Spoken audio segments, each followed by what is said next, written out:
일단 올해를 마무리하기 위해서는 이제 역시 월드 챔피언십을 우승하는 게 가장 중요한 것 같고, 또 이번에 1년 동안 제가 바쁘게 거의 쉴 틈 없이 경기를 했는데 솔직히 그렇게 쉴 틈 없이 하게 된 게 정말 다행인 것 같고, 이번에도 꼭 우승을 해야 개인적으로 좀 많이 힘들 것 같은데 뭐 그런 게 만족스러운 게 아닌가 생각이 듭니다. 네. In order to be satisfied, Faker's already got one win under his belt here in the Championship Series. Welcome back to Los Angeles and the Staples Center here in the heart of downtown LA. As we mentioned, SKT 1-0 up. They will now be on blue side as the elected side choice. So what are we expecting different as we head into this? Also for everybody at home, jump onto stream. You can check out a 360-degree angles. There's the link down the bottom. Hey, you can watch us jump around live. It's going to be on us the entire time for the match, which I'm very worried about, actually. It'll be quite fun. It'll be quite fun. We can jump around. But yeah, Kobe, back to the question. Samsung Galaxy, red side this time. Do picks and bans change, and if so, how drastic? I think they do, but like honestly, that's the big thing about SKT and how scary it is, how they always start out their matches like this. A lot of the time, they will give over some of the power picks and some of the enemy's favorite champions, and then because they've now beaten Crown on his favorite champion or on his Victor, it kind of sends that extra message. And where do they go from here? Especially as far as the small champion pool that we already thought was going to be an issue. And I feel like these are incredibly hard to predict because a champion that didn't get picked or banned last game in Jace is just suddenly thrown in as the first ban for SKT. So already trying to mix a lot up. All right, what else happens next? So Ash, Syndra, Casio is what Samsung banned last game. Nidalee, MF, and Rise. MF is one of the questions for me, and maybe the Ash as well.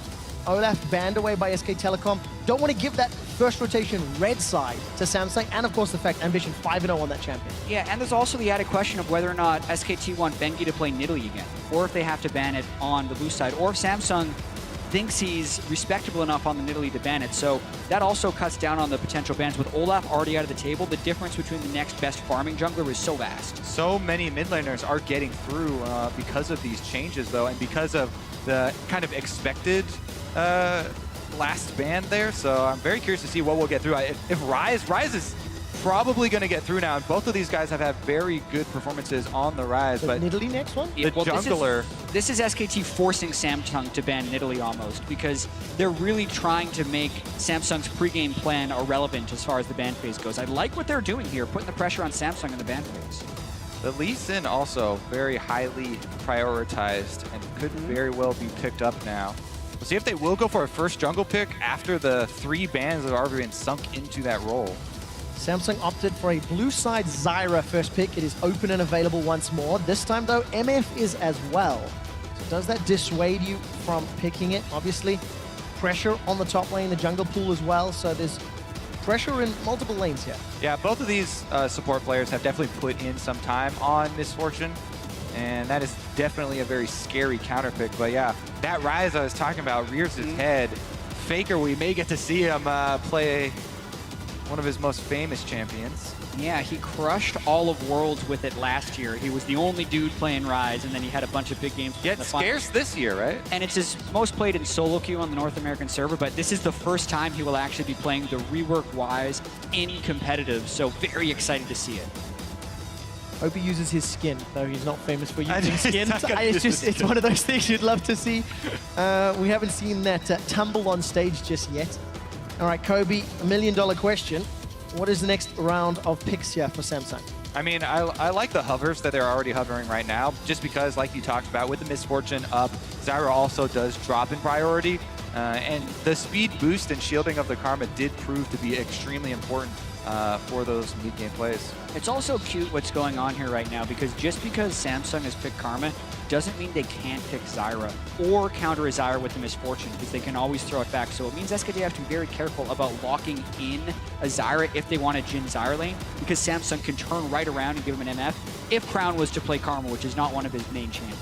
Yeah, and I think the thinking here also was, you know, even though the jungle pool is being pinched right now with a lot of bans, Ambition has been very willing to play that Rek'Sai, like so many other junglers.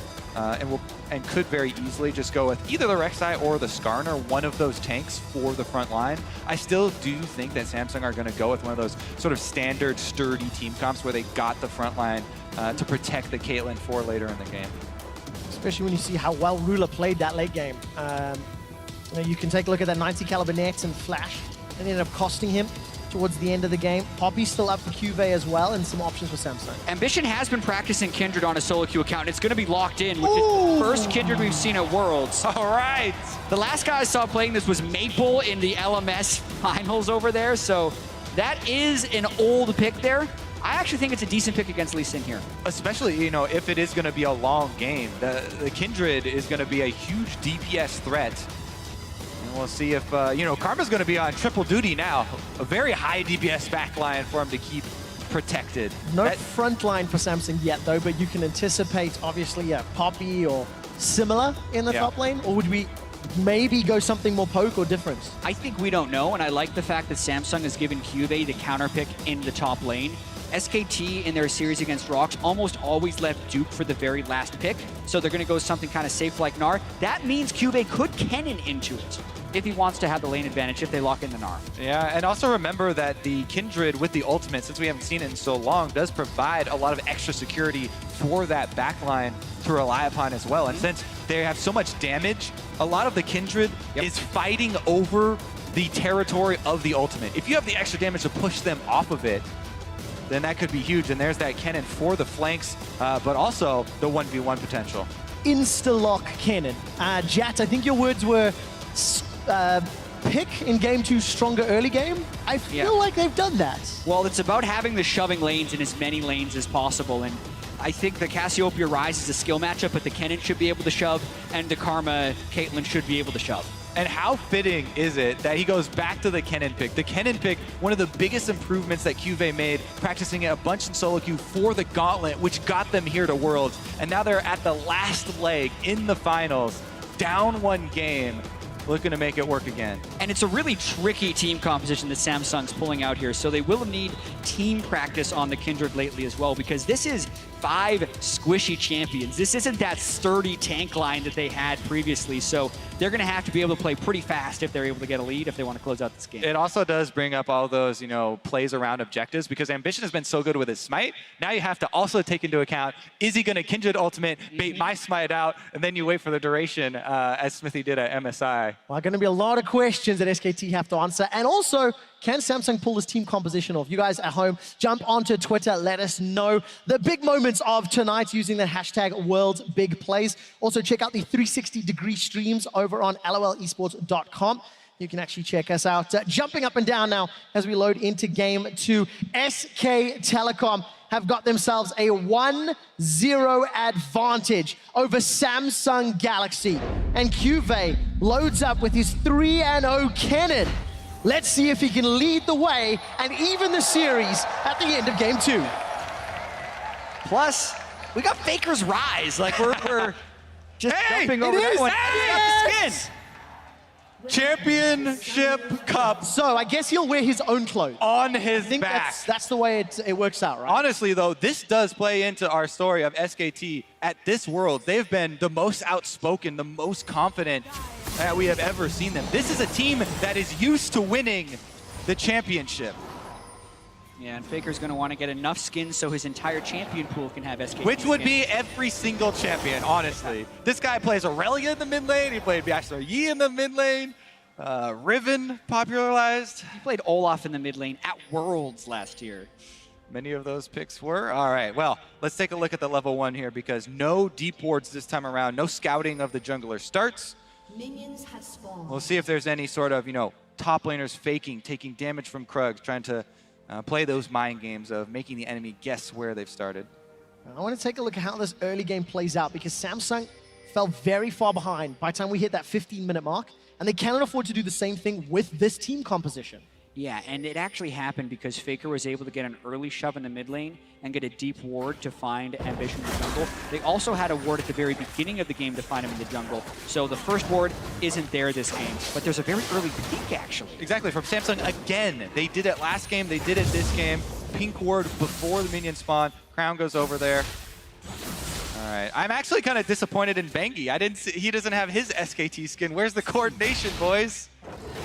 He's also going for number 3. Knockout There Lee we go. Gonna get his own skin again this time round. I want to take a look at just how Crown handles himself on this Casio, because his Victor last game was as to be expected, and this time round now has to perform at that same level, but on what is actually a fairly technical champion when it comes to dodging all of those skill shots and landing those petrifying gazes. Yeah, and Crown has actually been really good at Cassiopeia in the laning phase, specifically at dodging ganks from enemy teams. He has the cleanse here, so normally the Rise Lee Sin is an incredibly potent two-man gank because you get the Rune Prison and Lee Sin can automatically land the Q. But here, Crown's going to have to make sure he can cleanse if they go for that, and then he's going to have to play more passive in the next game. And we do want to touch on, you know, the changes to Kindred where the marks are even more important with their damage scaling. Going for the early scuttle here and grabbing it.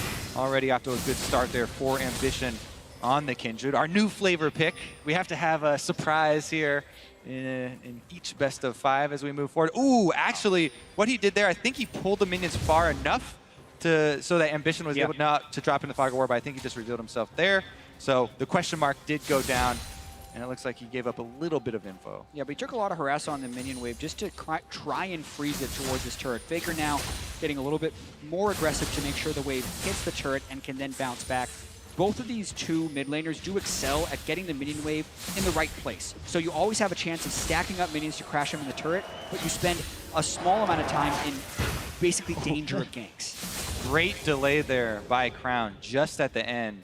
And it was in game 1 where Faker actually built up a 10 CS advantage by having a back timing advantage over Crown. He's on another word, he can get stopped again. And does, Miasma again. Crown with some gentle love taps to the 2-time world champion Faker. He got a solo kill in the previous game. Let's see if he can do it again. Plus 10 CS already, and Faker's going to lose a good chunk of the tower, it looks like. Significant delay, but you can see that Faker knows he has to go back and get his tier early. So he's committed to that recall, does go and get it off. That CS lead, though, in the mid lane should be a problem. Yeah, but we've been focusing on the mid lane. The top lane is going as expected. Cube shoving in Duke and harassing him a substantial amount up there, and this is buying time for Ambition, who also picked up the first mark. Now he may go for a dive. He's clearing the Grom first, especially if Lee Sin gets shown, it's going to be a dive. Bengi is focused on taking away the mark on the bottom side of the map. There are no wards that will see him there, although he did pass by the pink, so they know about where he is. That's why Ambition is continuing to counter jungle because of that early pink ward. So much value. Yeah. Going to be 2 camps stolen away. But Bengi actually getting some deep wards for himself. Good advantage in the first 5 minutes for Samsung. Plus 20 CS in the top lane for Cuvée. Duke's already teleported back. I'll see if Cuvée decides to do the same. Small lane advantage for Crown in the bottom, and trading down bottom for JJ and Ruler. Caught by CC. Trades a couple autos, but Bang and Wolf, they turn this one around. Nice 90 cal into the headshot shots. And this is where the Samsung lane needs to be careful, because they do not have the sustain that Wolf has. So while they could get shove on early, when they lose the shove, they're actually a very vulnerable lane. All they have to do is split, because the mid and the top lane are winning very heavily for Samsung. We do really need to touch again on that jungle, though, because such a big advantage from Ambition in the jungle because they've been able to track him with the early pink ward. That was 2 camps that were stolen away. He also smited the wolf, so you get to leave that wolf spirit there, and they saw him again. Yeah. Now, the Vision just slingshotted back a little bit. Bang cleared the pink ward. Ambition got spotted out. Oh, damage down. Crown's throwing out the poison with those twin fangs. Good shield from Faker. He gets away with his life. To save that Q to pop the overload, getting his shield and speed to get out of it. And denies that 1 versus 2. Meanwhile, though, it gives, again, full control over this mid lane to Samsung to push it up. They get another Scuttle Crab that is marked for Ambition. But Bengi saw him exit into the Fog of War on the top side of the map, trying to make a counterplay on the bottom side. If Bengi can get level 6, he would have a much more threatening gank. He can't yet, as he's have ward control in the jungle, but no wolves to spawn. He might get level 6 off the wolves based on his experience bar. Then he would have threat for a bottom lane gank. Just warding up and trying to make that bottom lane as safe as possible. Not able to have that same sort of early impact. Samsung plus 1,000 gold just from the farm already. I think that's to be expected, though, when you look at the team compositions and how the lane is played out. I think credit to Samsung, but they need to do more to have this advantage going into the mid game. Yeah, I think not quite to this degree, especially in the mid lane. You know, and how important those recall interrupts were from Crown on Faker for the early stages. We'll see how this does develop, though, because early magic resistance now on Cassiopeia as well makes Crown really confident in taking those trades with Faker. Yeah, I've talked to a number of mid laners about the Cassiopeia versus Ryze matchup because historically it was Cassiopeia favored, but with the Ryze rework, who has more utility in being able to shield himself in a longer range on his Q for wave clear, it does turn into a very slightly favored Cassio matchup, but not something where you're winning by 15 to 20 CS against Faker. Helps out when Crown is able to interrupt the laning pattern. I'm looking at Bang and Wolf pushing up very heavily in that bottom lane. Teleports and slicing Maelstrom a little bit away. Ambition potentially in some trouble. Realm Warp actually. Ambition's gonna get the camp and back out. Remember, Kindred here gonna scale very nicely as well, and he is already up to 3 now as he goes back to farm. Trading farm with Lee Sin is definitely an optimal situation for him, especially since the Samsung lanes are in such a good spot winning by themselves. Yeah, and we talk so much about Samsung's story of how they got here in the gauntlet, and one thing that happened is they became a much more aggressive team who, when they could get an early game lead, would just win it quite quickly. And that was with the Kennen type compositions. And when you already have 3 stacks on the Kindred, they have the snowball potential if they can start getting these things going with the 1200 gold lead already from the laning phase. And the thing to watch for with that snowball are those wards for Cuvée to teleport in on. As of right now, use it to get back to lane for more lane dominance. Ambition got the blue. Mistakes. That's one of the first messed up blue handoffs I've seen at Worlds. Teams have been much better about doing it. Big mistake right there.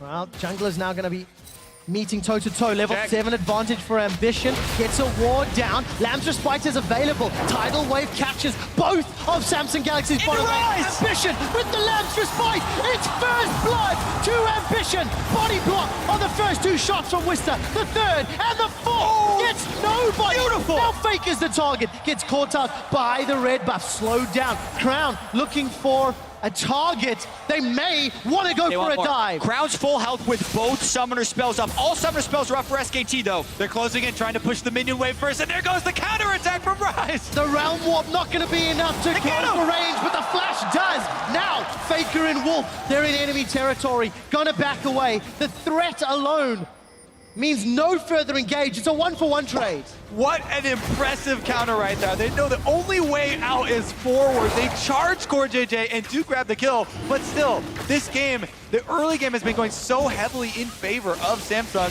and they retain that lead. Oh, great stun from Cuvée. Hop away from Duke.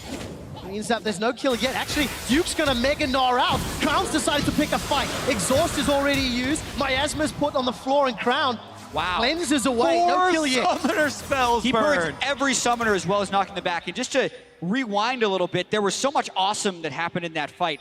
Ambition getting alley-oop towards Faker only to cast his Lamb's Respite to save him. And then the next man up blocking of the Jhin ultimate was perfect by Samsung, and they maintained their early game lead. Ambition wants to make his long-awaited chance at Worlds count. They want to dive Cuvée. So does Faker, though. In the last trade, Duke Mega Gnar out, forced Cuvé's flash. This should be an easy no dive. ultimate. Here comes Ambition as well. Knocked against the wall. Faker is gifted a kill.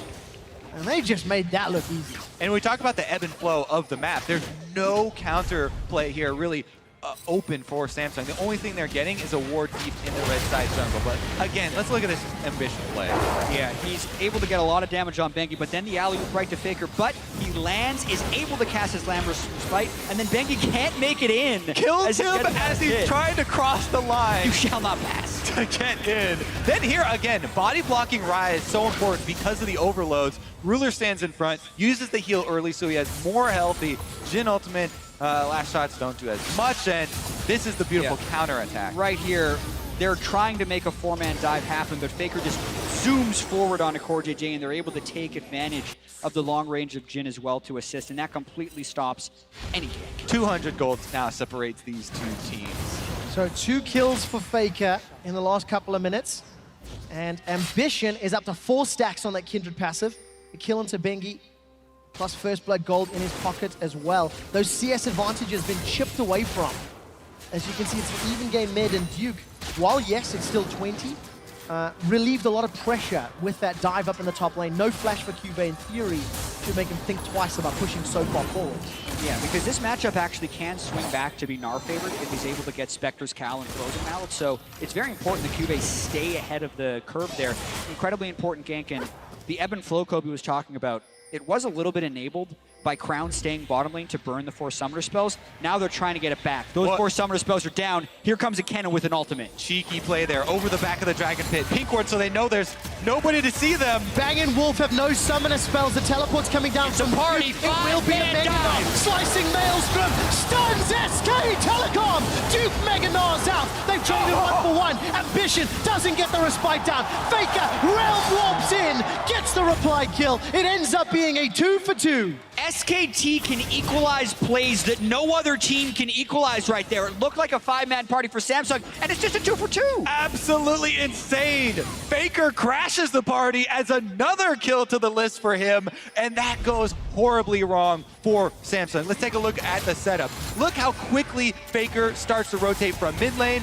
Gnar immediately channeling teleport onto the turret, and actually a turret shot taken there as well. Let's watch how they actually turn this around, though, because Cubase looks like he hits everyone with the ultimate. Ambition, though, He doesn't ult. doesn't ult here with the 4th shot and the Gnar jumping on top of him. That hurts, and then Faker is also here to clean up the second It's a kill. super difficult situation to be in as the Kindred, because you want to get the kill right before you ultimate, and there's a split second there, you know, to try and activate it afterwards, and that would also save the Gnar. So he did get the kill first, which it was the necessary part. Yeah, and we talk about it all going wrong. It was a 2-for-2, but the investment to that play was so high by Samsung with the teleport as well as Kennen ultimate, and that allows Bengi to try and move into the jungle a little bit here. Not going to challenge Ambition, though, and still just making his way. No flash up in the top lane, no slicing Maelstrom either. I think this would be risky if they tried to dive it, but they could. Look at all the information that SKT is working with, though. You know, as much as we talked about the play being set up here, Kicked into the wall, and that just looks so, once again, so easy, so well executed. and they know they can cleanly go for that 2v2. Ace in the hole's available for Ruler. Not going to use it just yet. The exhaust, the flash, the heal. Ruler's face palming. He's flashed forward aggressively multiple times. This time it hurts him. SKT making informed decisions. They have wards seeing every member of Samsung, whereas Samsung Blind have invade. nothing. Ambition, can he get the Lamb's respite? Yes, but it won't be enough to get the kill just yet. Jumps back away, Dance of Arrows, and the 3-man SKT, they shut him down. And that's the poise of SKT. When they can get this Rift Herald after that kill on Ambition, that takes away Cubase's ability to split push. Also, you're going to be more poised when you know where the enemy is. Look at the wards by SKT. That is also going to be a Rift Herald buff for Duke in the split pushing battle. Kennen, yes, is going to be great for those team fights, trying to flank in, but uh-oh. Core Whoa. JJ taking fire. Aqua Prison locks up Core JJ and Whisper's 4th shot. Bang! You're down. That's 3 solo deaths in a row by Samsung. Ruler trying to make a play in a 1v2 situation. Ambition doing a blind invade and getting collapsed by 3 people. And then Core JJ on support Karma is up too far in the lane when SKT are able to finish that kill. Those mistakes can't happen against SKT. When it rains, it pours, and it's so hard to work back a losing Vision fight because SKT had so much advance warning. Samsung, every move they're trying to make to try and get any sort of deep vision for themselves, immediately countered, immediately stopped. And after those solo deaths, it's SKT that immediately take control. 2,000 gold up. To Samsung's credit, they got the first Mountain Drake, the next one's spawning, and they are trying to once again set up some ring of control around this pit. Teleport not available for Cuvée. That is important if SKT try to contest. I agree with that. Not being able to make it with the Kennen could spell a Drake over to SKT. This is also something the analyst desk talked about of the flow of SKT series. First game is close, second game isn't as close, and third game would be a stomp. Samsung need to control that just onslaught from SKT and find a way to equalize this game and get some positive plays going for them. They do have a lot of damage on their team. And with this second Mountain Drake, Samsung would have a huge threat of just burning through Baron. Their entire team outputs damage. Cassio. So this would be an incredible, even 2 members of this team could sneak a Baron after it spawns. So SKT have to be very wary of keeping up that vision game and continuing to be diligent about putting those wards. Good dance of arrows, sidestep, and Ambition may be able to make it away, but not enough from Faker. Tagged by 2 shots already, uses the flash. Remember, Lamb's Respite still available. Dance of arrows over the rift, Scuttler. But still, Summoner Spell wasted, really. So many abilities being dodged here, and Bengi isn't able to finish off that ward. Pink wards do regenerate now, so he's got to get back in there if he wants to finish it off. And this is, again, another game where you're seeing the mechanical outplays every single member.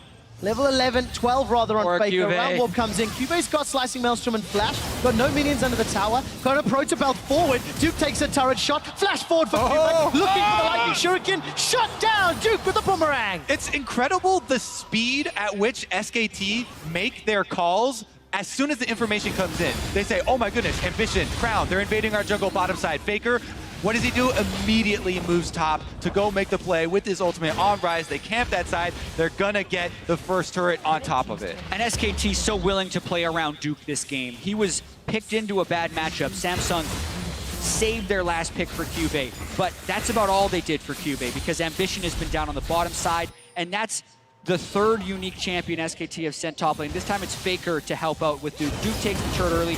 Not the cleanest of ganks because Duke takes so much damage, but then the double flash right there prevents Cube from being able to get in. Faker can follow and finish off the kill. I mean, oh, there we go. Ambition gonna buy some time. There's a little bit of support from Cube coming up, but it's not gonna be enough just yet. Ambition dances around. Mounting Dread, Wolf Frenzy, throw everything at Faker, and it's not gonna count. 3-0-3. Faker is a monster. First game on the reworked Rise, and he's showing absolute mastery. No one was in doubt of Faker being able to play Rise just because he hadn't played it so far at Worlds. They have really taken control of that quadrant of the map right now. The Gnar is building up towards Frozen Mallet right now, and Cube has really fallen behind the curve that you don't want to fall behind as a Kennen. Not to mention the magic resist that SKT is able to build up just casually with the Abyssal Scepter and the Hex Drinker. Samsung do have the teleport on Cube to try and make a play on the other side of the map to get back into this. But even if they do that and they leave top side, Duke will take his toll or follow with 2-level advantage on the Gnar. Well, we talked in Picks and Bans about how this team composition from Samsung Galaxy was hard to execute. It's significantly harder when you put yourself in a position to get punished. Now they're behind in gold, and if you look at the mini-map, more pressure. Oh no. Rula's gonna flash away from the tidal wave. 4JJ's already used his flash. He gets shut down by Bang, who's now on a killing spree. And to elaborate a little bit more on your point about how hard this comp is to execute, if you look at the squad from Samsung, they have so much damage, yet their whole team fight relies on these 2 big ultimates. The hard CC that they have is the Cassiopeia and the Kennen ultimates. Those have to hit multiple targets, have to lock people in place because there is no tank for this team. Until Cube is able to get his Zonias and buy some time that way, it's all about Ambition's ultimate, which has been down. Yeah, not available. Look at that. Yeah, and it would also require them to be able to set up at all. But SKT has been so far ahead of the pace of this game. Ever since it was close at the beginning, SKT just pick after pick. They kill Ambition, and now Duke about to hit Mega Gnar to try and zone him off the turret. Cube potentially could turn around the engage with that Maelstrom. The tower doesn't fall in the mid lane, though. All the pressure from Duke is allowing the rest of SKT to set up. Deadly Flourish from Bang. Won't find a target, and the tower will allow... The pressure on the tower allows SKT to then just reposition, steal away the Sentinel. And Ruler could be a threat. Sonic Wave, Ward Hop over, good 90 caliber. There's no flash available, and Bengi doesn't want to go too deep. Not worth the risk at this stage with the lead they've accrued. Exactly. No need for SKT to take any even slightly low percentage play or waste any abilities right now. I mean, honestly, especially if we look back at how this game has gone, there's not too many points where we can super heavily fault Samsung. Their play they set up bottom with 5 players was well set up. It was an intelligent flip over the ball there from Ambition. It was a pink ward that they teleported on, so they knew there was an ward in that bush at least. The problem is SKT's ability to instantly react to any of these plays, and they make it look like a bad play by turning it around. And the map play has been so much stronger from SKT this game. One thing that we kind of noticed about Faker before this Rise game was how he would play to the mid lane and only look to pressure down that turret, and how he wasn't necessarily looking to roam, very rarely taking teleport. But on this game with Rise, he has been very willing to roam, realm warp in to get his side lanes and team ahead. And interestingly enough, he actually lost his mid lane turret in this game, almost in exchange for all the kills and assists and map pressure that he's picked up for his team. He's playing extremely confidently right now on the Rise, and he's showing it. I mean, he wore his own skin, one of the extremely rare times where he actually uses a skin, and it's in the finals here, looking to get his third chance in a cup. 5,000 gold deficit for Samsung Galaxy. The next dragon is once again a Mountain Drake. That's the third of the game.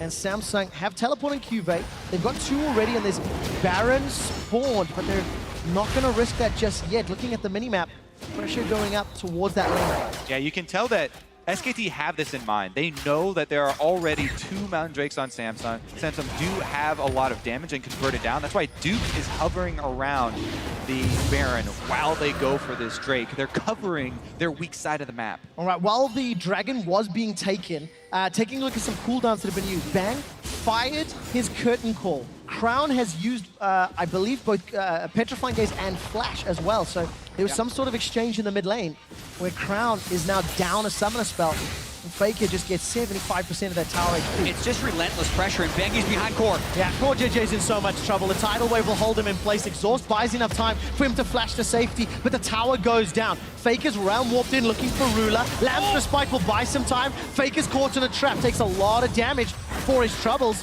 And Lamb's Respite saves Ruler's life, plus the summoner heal. Once again, summoner spells blown, towers falling in multiple lanes.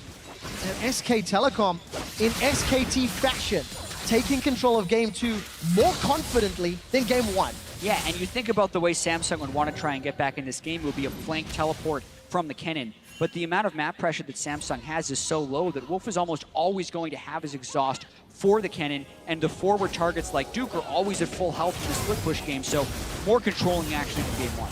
They've got the exhaust, plus they have the Lee Sin kick from Banky, who can be utilized that way, or utilized to push people off of the Kindred ultimate if they need to, chase down Samsung into their own territory. But once again, it's the same story we talked about last game, where the vision just creeps in. The entire map starts to become dark. Look at, they're trying to just place defensive wards in their own jungle in the first bush, and he almost gets killed for it. Ward jump flash for the right side step there. And even if they don't get the kill, it still buys them time to take down that mid lane turret, and Faker's able to burn a bunch of ultimates right there by getting the Kindred ult out.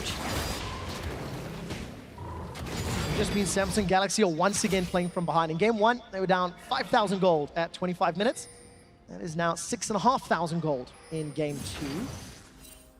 And for SKT, I think they still need to be very careful with their vision. They still need to not overextend, because if Cuvee can find a miracle teleport, there is a lot of damage that could follow on if a front line or a back line can be out of position. The thing is, at this point in the game, if Cuvee teleports, it has to be like from the fountain or something, because he cannot 1v1 this Gnar. Duke will smash him in the 1v1. Duke will push up, and he will keep him pinned down at that bottom turret, so it removes so much threat from the cannon teleport in that case. And if Samsung do make a move, it's kind of an all-in move where their backs are against the walls, they don't have much else, and very risky. I agree. He also couldn't 1v1 Faker. He's just not in the position where he has the threat, so he has to be in so clean, most likely flash over the roots and peel that SKT would be able to throw at them. And that's where Wolf's Nami could come in clutch as well, because if Cuvee teleports into a flank, all Wolf would have to do is tidal wave the bulk of the Samsung team, and that will give them enough time to hopefully kill Cuvee. So we're kind of stacking the advantages in SKT's favor here, and it's looking pretty grim for Samsung. As SKT do every time they appear in an international final, they are on the cusp of another matchup win here this game, and they've got all the tools to do so. That Frozen Mallet, Black Cleaver, once again, Duke playing the split push, once again, itemizing at this stage in the game to dominate a side lane and to maintain map control for SKT. Because they've just had such fantastic vision, such fantastic, pressure across the map at all stages. Samsung once again are going to have to play their turtle mode with Caitlyn here as the Baron being taken. There's not really any counterplay here from Samsung. It's a completely dark map. They would have to do some crazy move to even go get them. It would probably cost them a lot of their lives. So defensive play is again the name of the game. Yeah, and this is immaculate play by SKT. After the early game where Samsung looked like they were trying to snowball, as soon as SKT halted that, they've been turning it right back around. And here's a Realm Warp. All right, Realm Warp's going to deliver Faker and Duke. This should be enough just for the tower once this minion wave comes back up. Cuvée with the Proto Belt got away. And you know, to go back to that point, SKT, immaculate play. Bengi once again starting. I think we were talking about how only if they lost with Bengi, maybe Blank would start a game. And Bengi on this Lee Sin, 3-1 and 2, while he didn't necessarily need to gank, he got some kills, he was in the right place at the right time. Bengi's got to be one of those magnificent anime stories of a League of Legends player that we have had ever. Because this guy, you know, he also is going for a third championship. It's not just Faker. And he was on the bench for so long. People called him washed up. They wrote him off. They're like, he's just sitting there because, you know, Blank is still new and they're only using him for the first game to scout. But Bengi has been such a huge, instrumental part in the victories of SK Telecom here in the later stages here at Worlds. And you look at the junglers they've had to go through. Peanut, he was 3-0 against in the semifinals, and Ambition in game 1. Bengi was way up in farm against Ambition. In this game, he's equalizing the farm of the Kindred in the late game and getting picks like this. Oh, the fourth shot misses, but Bengi doesn't care.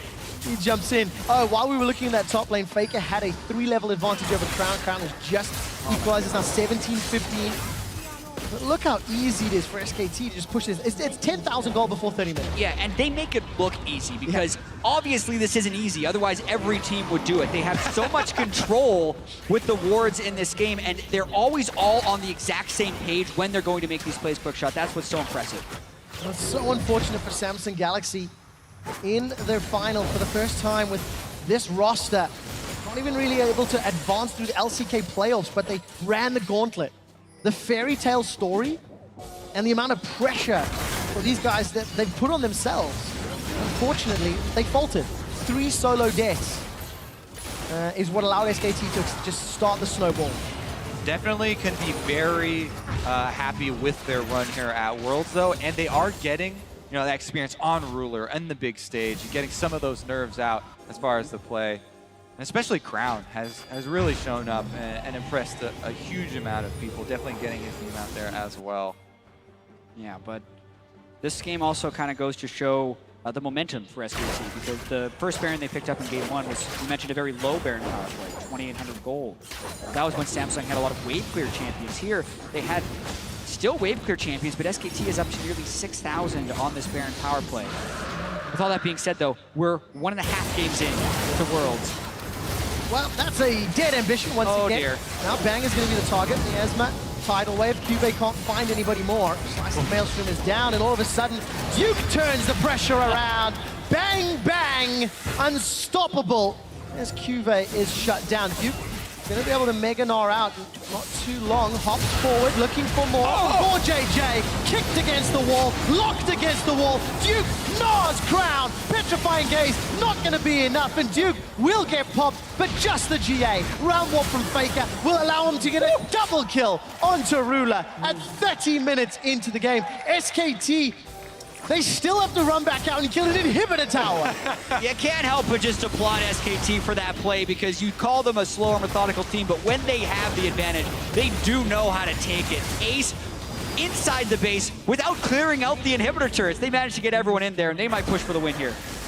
Ambition left alone under the Nexus turrets against all of SKT's. Rune Prison down. This time gets the respite out, but it won't be enough. Cuvé's caught out, sent back to the fountain.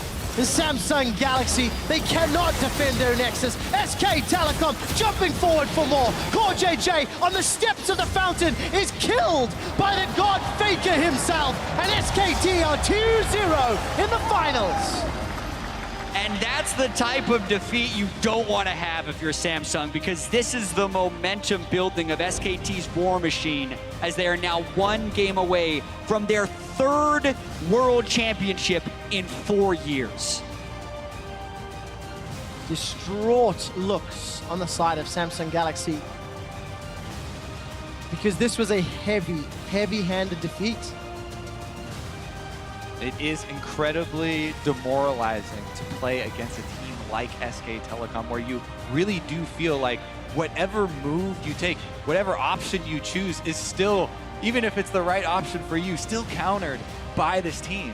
Yeah, and it almost feels like you can never falter against SKT, because as soon as you make a mistake, they crush you. Even if you feel like you've made good plays, 20 CS advantage in the top lane, 20 CS advantage in the mid, you make one mistake and then SKT wins in 30 minutes like we saw this game.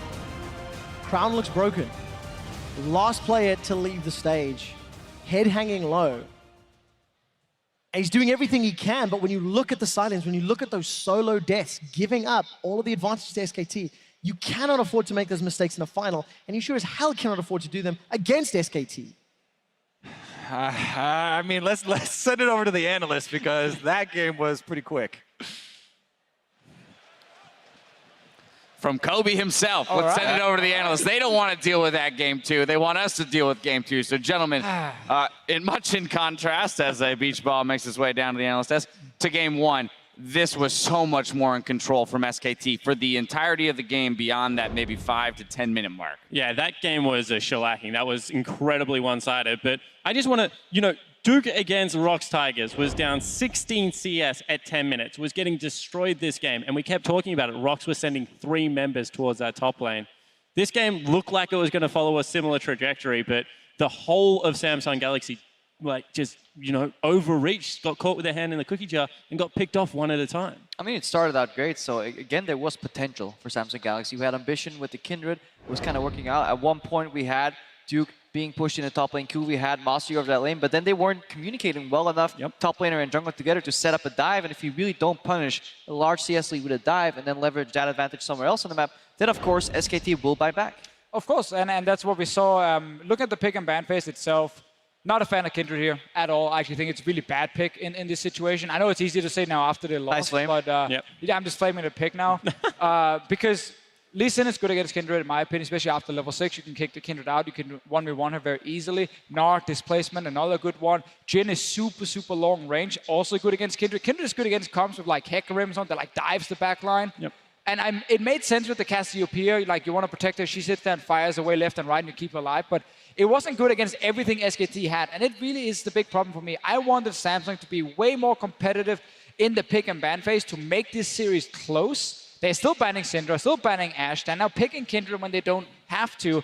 And that is really not doing themselves any favors. Well, but what about the fact, though, Spawn, that the CS advantages were built in the top and mid lane? So we sit here and we're criticizing the champion select, but if the champion select is yielding early game advantages, it seems more like then it's a play issue and transitioning from early to late. It's one of those things where SKT, you feel like you have to smash them so hard early game if you get an advantage, because otherwise they're going to come to you. So you start doing things like flashing on top of an AD carry when he supports there and yours isn't. Or you ulti way too late as Kuve and set up what is the biggest snowball, like reverse snowball I've seen in professional League of Legends in a very long time. Well, first, let's go ahead and take a look at Ambition's first blood and how SKT fired right back, brought to you by Acer. And honestly, that ties into your point right there, Dash. Yeah, champions like yield some things, but this is also a misplay from Bengi himself. So SKT need to also make some misplays for them to fall behind, and that obviously Samsung Galaxy get ahead, but they never really use the leverage that well later on. No, and again, when you play a composition that has very good early game, you are expected to get small advantages here and there.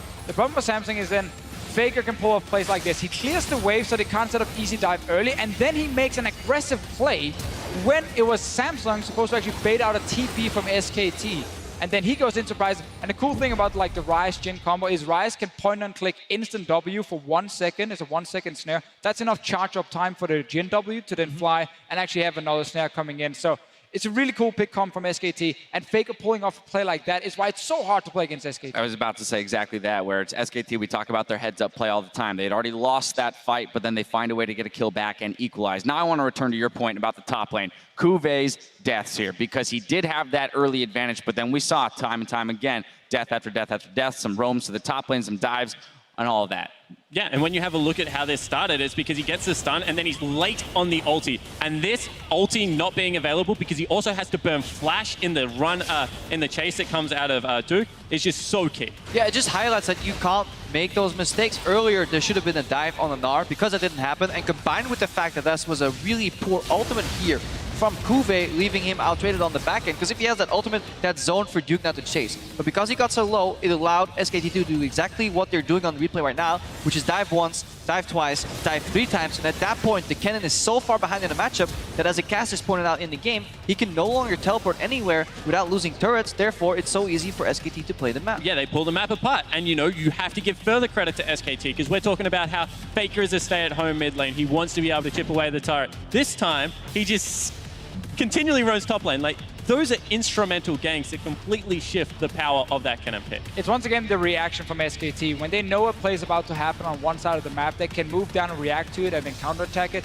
And then once they get the advantage, they can play aggressive themselves and obviously make the right play. And I think, again, to go back to this whole like overall talk about picking for early game and playing very aggressive early, flashing forward to try and make the plays. If you are Samsung, game 1, you managed to drag it out to really late game, and you had a horrible mid game there. You lost every single tower. It snowballed against you very, very quickly, and you had to wave clear your way. And SKT, we questioned the way of finishing. I think for a game like this, if you're Samsung, you're not a good enough early game team to just try and go all in on the early game. I actually like scaling from them. I like patience and try and do what SKT is doing and then take late game team fights. Yeah, so back on the blue side for game 3 here, backs against the wall, right? They got to run the table now in order to come away with the championship. For Samsung Galaxy, let's start in champion select. How do they craft a victory here? Because looking at this, we look at that cannon, we look at the Cassiopeia, we look at aggressive lanes. Do they go the opposite direction? I think that the biggest thing is we've seen 2 games where Ambition's actually been in a weaker matchup. I mean, they're not drafting well around what should be like arguably their one strong point left. So I think that I expect that to change and for them to first pick him in Olaf or something like that and try and run over the top. In saying that, after seeing those 2 victories, I mean, 1 close and 1 a crushing defeat, is it going to be enough? At the same time, we've seen flashes of brilliance from Samsung Galaxy, and we've also had 2 kind of series-defining moments, one in each game, the double ulti from Faker around the Raptors, and then here maybe potentially a dive being set up onto Duke. You know, that could have put him down in a dumpster, you know, die, put the 40-50 CS lead on the cannon, and we would have an entirely different game. I think Samsung just need the extra step in some of these games. And they can play either come both early or late, sure. But if you don't play good enough, you're going to lose regardless against a team like SKT because they are so consistent throughout the entirety of the game. And you just see a willingness to pull the trigger on plays from SKT that Samsung's not willing to do. I mean, maybe that's an experience issue. Maybe that's not them wanting to commit 100%. And then when they do want to commit 100%, I just think it's in the wrong situation. It's also just a classic against SKT. We talked about it so often. The first game is somewhat competitive. You can maybe criticize SKT a little bit more.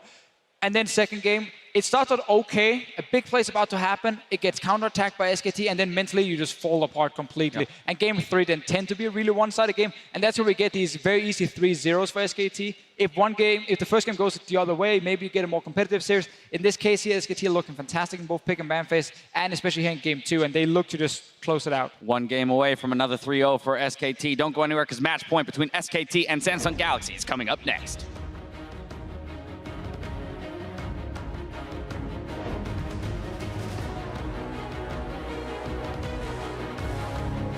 Tidal Wave captures both of Samsung Galaxy's bottom lane. Ambition with the Lamstress fight. It's first blood.